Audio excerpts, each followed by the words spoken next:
Welcome to InfoStream, your daily current. Unsure what to listen to? Turn to us for today's headlines. Stay informed. Israeli strike in Doha disrupts hostage talks.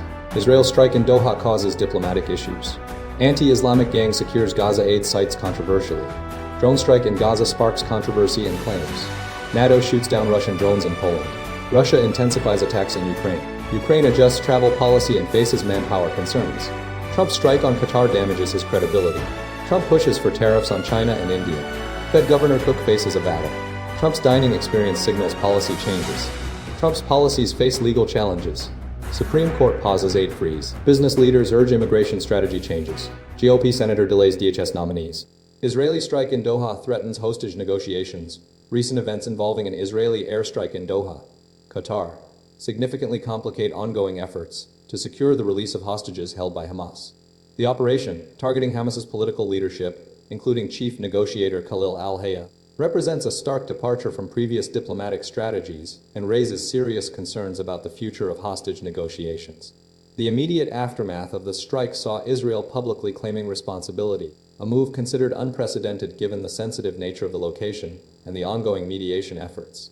This action, combined with the deaths of key Hamas figures, has heightened tensions and fueled fears of retaliatory attacks. Qatar, a crucial intermediary in hostage talks, has expressed its dismay at the Israeli operation, potentially leading to a suspension or downgrading of its mediation role. The attack underscores the precariousness of the situation, where the safety of the remaining hostages hangs in the balance. The United States has been actively engaged in brokering a deal between Israel and Hamas, which would involve the immediate release of all hostages in exchange for a cessation of hostilities and a framework for future negotiations. However, the Israeli strike has introduced a significant obstacle, as Hamas leadership is now compromised and wary of further engagement. Analysts suggest that the operation could prolong the conflict, as Hamas may view it as a signal that negotiations are futile and resort to escalating violence.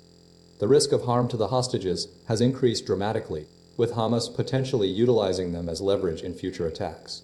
Despite the challenges, the United States remains committed to pursuing a diplomatic solution, emphasizing that any damage to the hostages would trigger a drastic response. The future of the conflict hinges on the ability of all parties to prioritize the safety of the hostages and engage in constructive dialogue. The situation remains volatile, demanding careful diplomacy and a sustained commitment to securing a peaceful resolution. Israel's unilateral strike in Doha sparks White House frustration and diplomatic tension. Donald Trump expressed deep dissatisfaction and frustration following Israel's targeted strike on Hamas leadership within Doha, Qatar, emphasizing that the decision was made unilaterally by Israeli Prime Minister Benjamin Netanyahu and not by his administration. The strike, which involved 15 Israeli fighter jets and 10 munitions targeting residential buildings housing Hamas political bureau members, occurred with little prior notification to the White House, initially relayed by Chairman of the Joint Staff Gen. Dan Kane. Trump's immediate reaction, conveyed through a Truth Social post, highlighted the unfortunately too late nature of the communication and his disapproval of the action, stating he was not thrilled about the whole situation. He reiterated his desire for the return of American hostages held by Hamas and the cessation of the conflict, demanding all of the hostages and the bodies of the dead released, and this war to end no.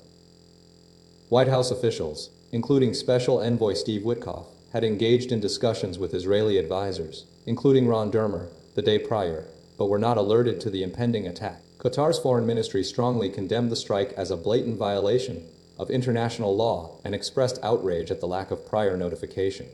Trump's visit to Qatar in May, coupled with the recent gift of a Boeing 747 aircraft, intended for use as Air Force One, underscored the strategic importance of the U.S.-Qatar relationship and the military ties between the two nations. The incident reflects a recurring pattern of frustration for Trump regarding Israel's actions outside its borders. Similar to a July strike in Syria, the White House is carefully navigating the situation to distance itself from Netanyahu's decision while maintaining diplomatic ties with Israel, a key U.S. ally in the region. The strike has further complicated Trump's efforts to broker peace in Gaza and highlighted the complexities of his relationship with Netanyahu. The lack of communication and the unilateral nature of the operation fueled internal frustration within the White House, emphasizing the delicate balance Trump seeks to maintain in the Middle East. Anti-Islamic biker gang secures Gaza aid sites amidst controversy. A recent BBC investigation has revealed that U.S. anti-Islamic biker gang members, specifically the Infidels Motorcycle Club, are providing armed security at Gaza aid distribution sites, a development sparking widespread condemnation. 10 members of the Infidels MC, led by Johnny Taz Mulford, a former U.S. Army surgeon with a history of offenses including bribery and driving under the influence, are operating under UG Solutions, a private security contractor. These sites, operated by the Gaza Humanitarian Foundation, GUHF, have become scenes of intense chaos and civilian casualties, with reports indicating over 135 people, including children and women, killed near the site since May.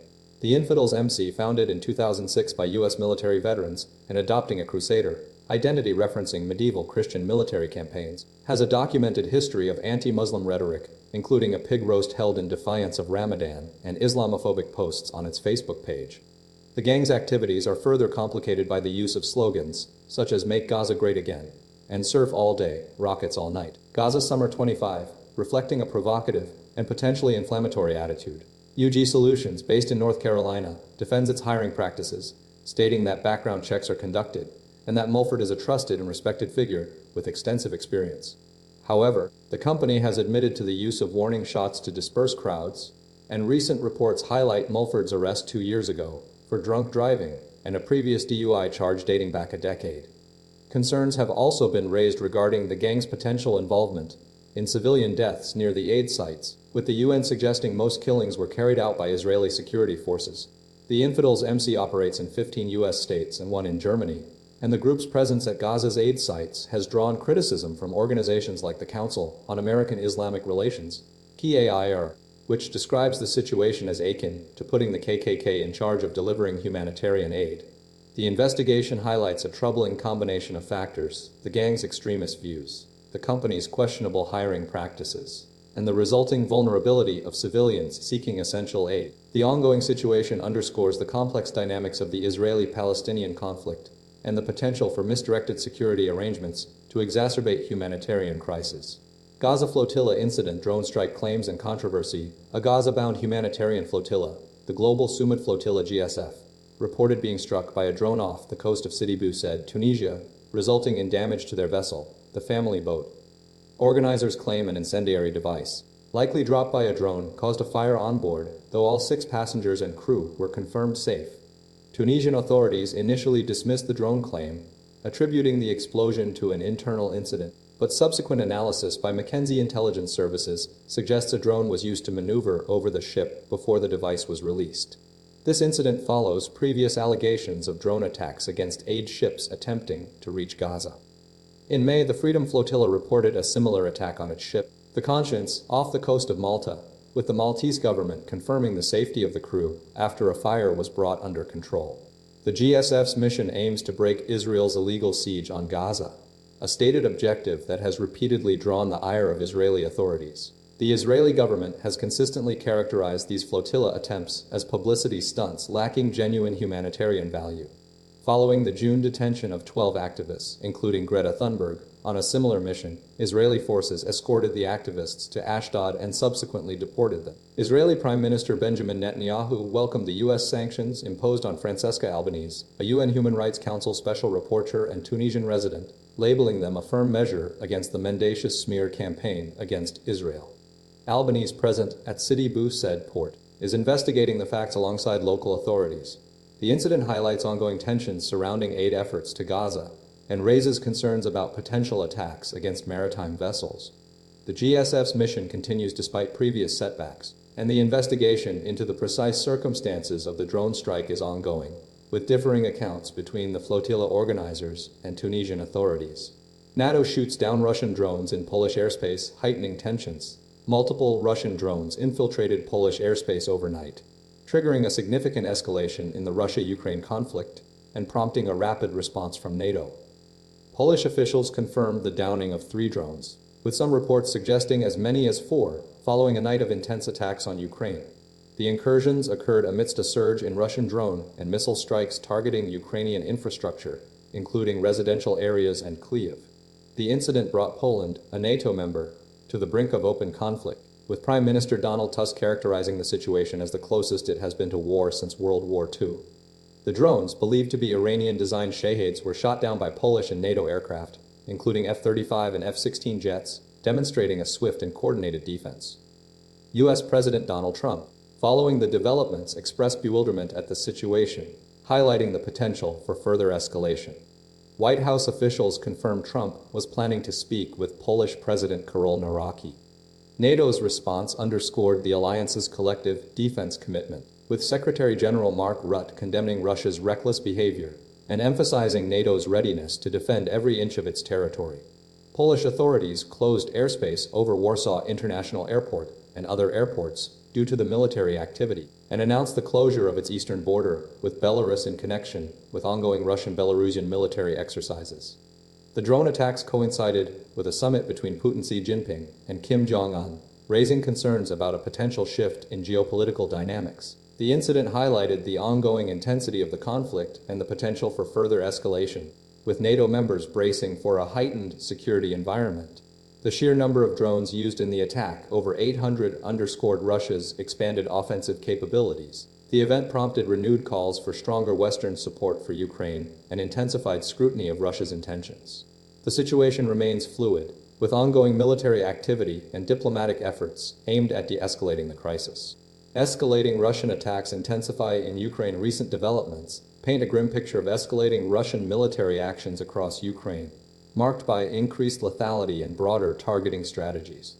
A significant strike on Kyiv's government building, identified as a Russian Iskander cruise missile, highlights a deliberate escalation in early morning attacks. Despite the missile not detonating fully, the damage to 3 floors demonstrates the continued threat posed by these attacks. Evidence suggests the missile's trajectory was a direct hit, underscoring the vulnerability of key infrastructure. Simultaneously, in the Donbas region, a Russian glide bomb attack resulted in the deaths of over 20 civilians queuing to collect pensions in Yarova. This attack, characterized as savage by Ukrainian officials, illustrates a shift towards targeting civilian populations, particularly vulnerable elderly residents. The village, previously occupied and subsequently liberated by Ukrainian forces, experienced a devastating strike despite the post office seeking cover. Western military aid is becoming increasingly limited, with fewer Western-made components now found in Russian missiles and drones. Russia has responded by bolstering domestic production. The effectiveness of Ukraine's air defenses remains a critical factor, with the lack of sufficient systems like Patriots hindering the ability to intercept incoming missiles. Russia is employing increasingly sophisticated tactics, including the use of hundreds of drones to drain Ukraine's resources. These drones are frequently decoys designed to weaken air defenses. The escalating attacks are not solely symbolic. They routinely target residential areas, posing a direct threat to civilian lives. The situation is described as unprecedented, demanding immediate international action and increased pressure on Russia. The continued vulnerability of Ukrainian communities and the scale of the attacks underscore the urgent need for expanded support and robust defense measures. Ukraine's shifting travel policy and manpower concerns recent changes in Ukrainian law, allowing men aged 18-22 to leave the country, coupled with ongoing manpower shortages, highlight a complex and evolving situation within Ukraine's war effort. Initially, a ban on men aged 18-60 departing had been in place since the beginning of the full-scale invasion in 2022, but this has now been lifted. The decision, primarily driven by a desire to encourage young men to return, is increasingly viewed with concern due to the persistent lack of soldiers needed to defend the country. The situation is further complicated by a significant exodus of Ukrainians, with an estimated 6.7 million having become refugees and 3.7 million internally displaced as of February 2025.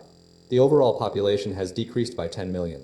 While some have returned, particularly to cities like Kiev, the number wanting to return has fallen to 65% in 2024, down from 77% the previous year, and those stating they would never return rose to 11%. Ukraine's military faces a critical shortage, with 43,000 soldiers having died and 370,000 wounded since February 2022. The conscription age has been lowered from 27 to 25, but this remains insufficient. The U.S. has reportedly urged President Zelensky to lower the age even further. A low birth rate, a consequence of the collapse of the Soviet Union in the 1990s, has exacerbated the problem. The government offered a 1-year contract for volunteers aged 18-24, but the relaxation of the travel ban for 18-22-year-olds appears to be encouraging emigration. Political analyst Yevhen Mata believes this is a political maneuver, a valve to release public frustration, referencing ongoing protests against government policy. Since the start of the year, 13,000 people have attempted to illegally flee the country, some employing smugglers. Despite this, Denis Vitushko remains committed to staying in Ukraine. The shifting regulations, combined with the ongoing conflict and demographic challenges, represent a significant obstacle to Ukraine's war effort, highlighting the immense pressure faced by the nation. Trump's credibility severely damaged by Israel's strike on Qatar. Recent events involving a strike in Qatar by Israeli forces, following a meeting between U.S. and Qatari officials regarding a Gaza ceasefire plan, have significantly damaged President Donald Trump's international credibility. The strike, targeting Hamas negotiators in Doha, was initiated by Israel independently, despite U.S. efforts to broker a peace agreement and secure the release of hostages. Trump initially claimed he was unaware of the operation, stating it was not his decision, but subsequently ordered Secretary of State Marco Rubio to finalize a defense cooperation pact with Qatar. The incident highlights a growing rift between Trump and Israeli Prime Minister Benjamin Netanyahu, with Netanyahu seemingly prioritizing the total eradication of Hamas over the safe return of hostages. The attack on Qatar, a close U.S. ally and host of the largest U.S. military base in the Middle East, represents a profound breach of sovereignty and a failure of the U.S. security umbrella. NATO Secretary General Mark Rutte condemned the violation of Poland's airspace by Russian drones, further emphasizing the escalating tensions in the region. Russia's actions, including attacks on Ukrainian civilians, underscore a broader global instability that Trump has struggled to manage, evidenced by his perceived alignment with leaders like Vladimir Putin and Xi Jinping. The strike has undermined Trump's self-image as a powerful global mediator and raised serious questions about the effectiveness of his foreign policy. The incident exposed a lack of trust between the U.S. and its allies, particularly regarding Israel's actions and the security guarantees offered by the U.S. Furthermore, Trump's acceptance of a Boeing 747 from Qatar as a new Air Force One has complicated his ability to credibly advocate for U.S. interests in the region, raising ethical concerns and casting doubt on his judgment. The attack has highlighted a growing perception that Netanyahu operates independently, prioritizing his own goals over U.S. security concerns. Ultimately, the strike represents a critical setback for Trump's efforts to resolve the Gaza conflict and has severely diminished his international standing. The event underscores the challenges he faces in navigating complex geopolitical dynamics and maintaining the trust of key allies. Trump lobbies EU for 100% tariffs on China and India amidst Ukraine conflict. Recent news highlights Donald Trump's strategy to pressure Vladimir Putin to end the war in Ukraine by requesting the European Union implement 100% tariffs on goods from China and India, which serve as key Russian oil buyers. This approach follows Treasury Secretary Scott Bessent's call for stronger European economic pressure. Ukraine has experienced intensified attacks, including a devastating strike on Kyiv's government building. Trump's request underscores his frustration with the ongoing conflict and his desire for a swift resolution. India is actively pursuing a swift trade deal with the EU by the end of the year, with 60–65% of the free trade agreement's chapters finalized. This effort is occurring alongside Trump's tariff demands. The U.S. has already imposed a 50% tariff on goods from India, including a 25% penalty for Russian transactions. India's Commerce Minister Piyush Goyal stated that the deal is near completion. The Supreme Court has agreed to hear arguments over Trump's sweeping global tariffs, initiated through the International Emergency Economic Powers Act (IEPA). This case, involving a lawsuit from VOS Selections and a dozen states, challenges the legality of Trump's actions.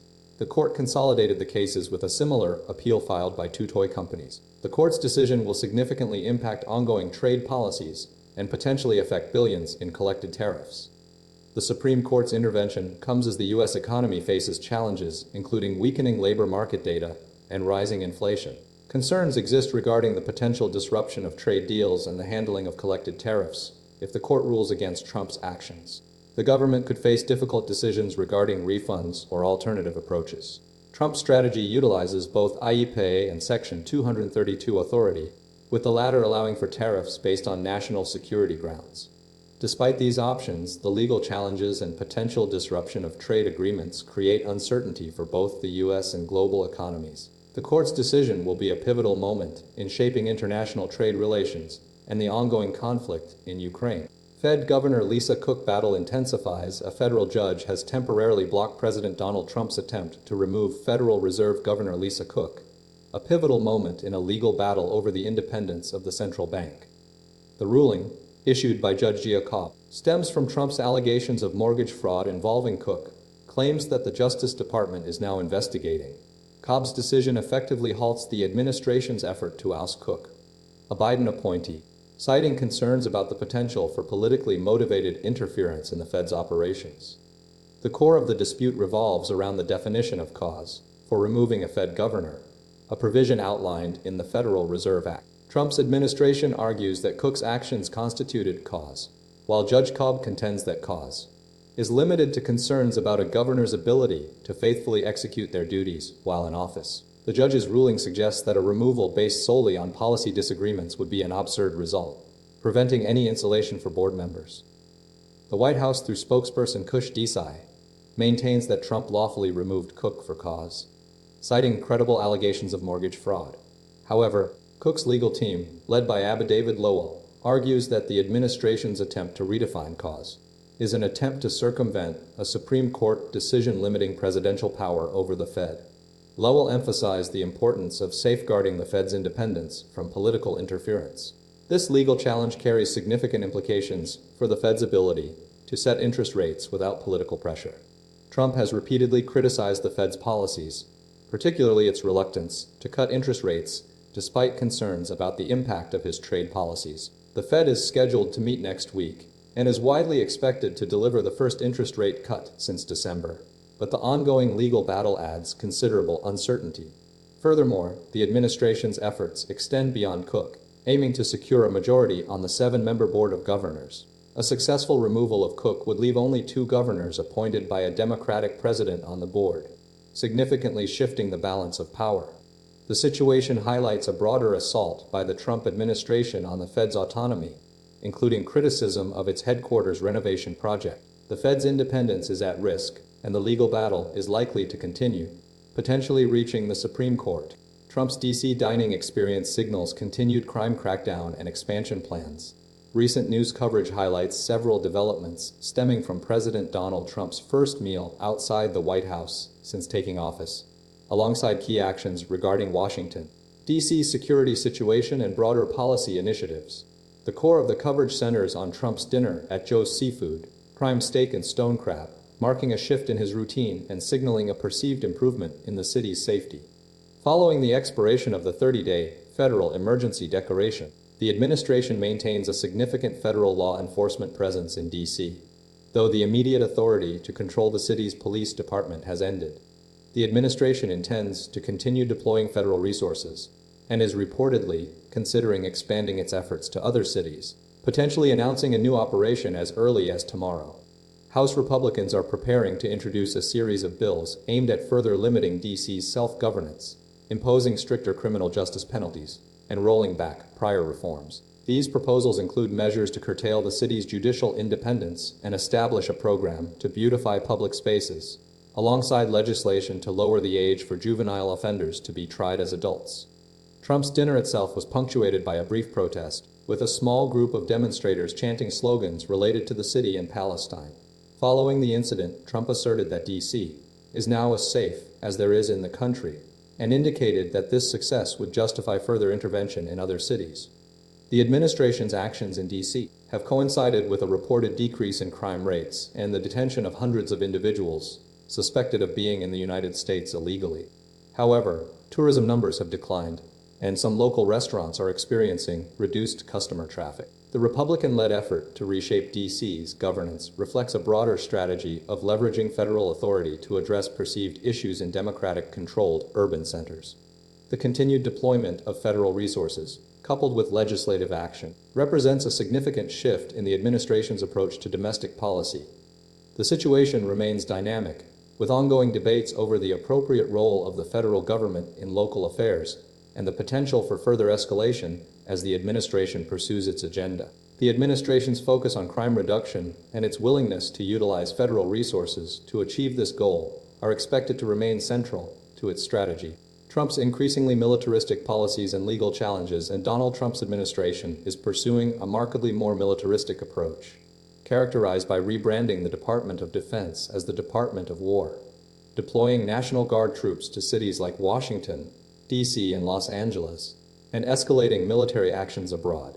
This shift is accompanied by legal challenges questioning the administration's authority to utilize the military in such ways.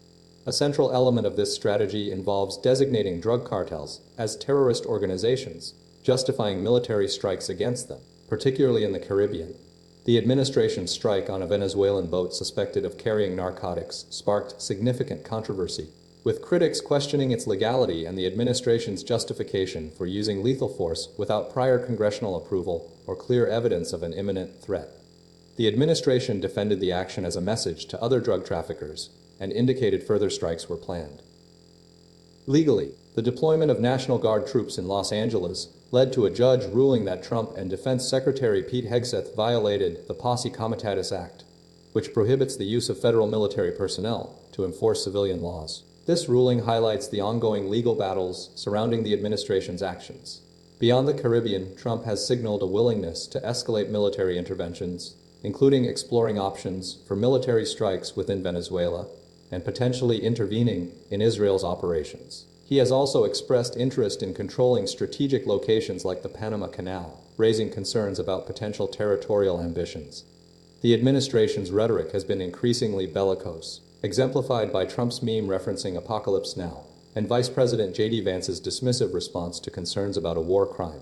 Defense Secretary Hegseth has championed a strategy of maximum lethality, emphasizing offensive capabilities. The administration's actions are generating considerable debate and scrutiny, with concerns raised about the potential for escalating conflicts and the erosion of legal safeguards. The legal challenges and ongoing debates surrounding the administration's policies underscore the significant legal and political ramifications of its increasingly militaristic approach. The administration's moves have prompted a reevaluation of the boundaries between military and civilian authority and the legal constraints governing the use of force. Supreme Court pauses foreign aid freeze, raising concerns about congressional authority. The Supreme Court has temporarily halted the Trump administration's effort to freeze billions in foreign aid payments, a move that significantly impacts global health and HIV programs. Chief Justice John Roberts issued an administrative stay, granting the court time to review a lower court ruling that mandated the spending of $4 billion in aid by the end of the month. This decision doesn't signal a final ruling, but aims to provide the justices with more time to assess the legal arguments. The core dispute centers on $4 billion in foreign aid, including programs for global health and HIV/AIDS, approved by Congress but deemed wasteful by President Donald Trump. The administration, through Solicitor General D. John Sawer, argued that the district court's ruling forced the executive branch to contradict its own objectives. The administration intends to spend $6.5 billion by September 30th, while seeking to withhold an additional $4 billion. Initially, U.S. District Judge Amir Ali ruled that the administration couldn't withhold the funds without congressional approval, citing concerns about the executive branch usurping Congress's authority. The U.S. Court of Appeals for the D.C. Circuit declined to pause this ruling, prompting the Trump administration to request emergency intervention from the Supreme Court. The administration's strategy, known as pocket rescission, aims to cancel spending unless Congress approves the move. Opponents argue this tactic could allow the administration to indefinitely delay spending and fundamentally alter the constitutional balance of power. The groups that sued over the cuts contend that an administrative stay could effectively favor the government, allowing it to avoid spending the funds. The situation is further complicated by negotiations to avert a government shutdown by the end of the month, adding urgency to the legal battle. The Supreme Court has ordered the challenging groups to respond by Friday afternoon, intensifying the legal proceedings. Business leaders urge Trump to shift immigration strategy following Georgia raid. Recent actions by the Trump administration, specifically the large-scale worksite raid at a Hyundai and LG Energy Solutions battery plant in Georgia, have triggered significant concern and prompted business leaders to advocate for a shift in the administration's immigration policies. The raid, involving the detention of 475 workers, including approximately 300 South Korean nationals on temporary business visas, has disrupted construction and led to new restrictions on business travel by South Korean firms. State Business Executives President Jeff Wasden has urged the White House to turn the page and focus on fixing the U.S. immigration system, citing ripple and ancillary effects caused by the raids, including a dampening of economic activity and fear among businesses. He emphasizes the need for workforce solutions and system improvements. The disruption extends beyond Georgia, with LG and other South Korean companies limiting business travel to the U.S. and expressing difficulties in securing visas for temporary workers. This mirrors long-standing frustrations within the business community regarding visa programs, compared to those in countries like Australia. Despite Trump's acknowledgement of the visa process challenges and calls for foreign investments, The administration remains committed to worksite raids, as indicated by Board Chair Tom Homan's statement. This stance has previously drawn criticism from sectors like farming and hospitality. Business leaders are arguing that the aggressive approach is counterproductive, particularly as the U.S. seeks to reshore industries like semiconductors and faces worker shortages. Jenny Murray of the National Immigration Forum notes that some Trump officials, including those from labor and agriculture, are showing receptiveness to business concerns. She believes the economic impact of the raids is beginning to influence the conversation. The situation reflects a recurring tension between Trump's promises to facilitate business and his continued enforcement of immigration policies. Previous disagreements within the coalition supporting Trump's policies have emerged regarding visa programs, highlighting a divided approach. The overall sentiment is that a more balanced and pragmatic approach is needed to address the complex challenges surrounding immigration and its impact on the U.S. economy. GOP Senator stalls DH nominees over hurricane relief delays. A Republican Senator Ted Budd is aggressively utilizing his position to obstruct the confirmation of Department of Homeland Security DHS nominees, citing a significant delay in receiving hurricane relief funds for his state of North Carolina following Hurricane Helene. Budd's strategy involves placing holds on all DH nominees until the agency addresses what he perceives as a stonewalling of funds intended for recovery efforts. The senator's frustration stems from a policy requiring Secretary Kristi Noem's personal approval for any expenditure exceeding $100,000. A hurdle, he argues, is impeding the timely disbursement of aid to affected counties. Budd's actions follow a failed attempt to filibuster Robert Law's nomination for Undersecretary for Strategy, Policy and Plans at DHS. He has explicitly stated his intention to maintain these holds until a productive dialogue and resolution regarding outstanding FEMA invoices are achieved. He emphasizes that funds were appropriated in December, yet 9 months later reimbursements remain outstanding. The issue has become a politically charged flashpoint, particularly in the context of the 2024 presidential election. Former President Donald Trump previously criticized President Joe Biden's response to Hurricane Helene, while Secretary Noem defended her department's actions, asserting they were delivering accountability to taxpayers. Concerns have been raised that Noem's cost controls are slowing FEMA's response to flooding in Texas. Budd believes that a more streamlined approval process, potentially involving Senate-approved personnel, would be more efficient. He has expressed difficulty in securing a meeting with Noem to discuss the matter, despite previous professional relationships. The senator's actions highlight a broader dispute over federal disaster response and the distribution of relief funds, particularly as the election cycle intensifies.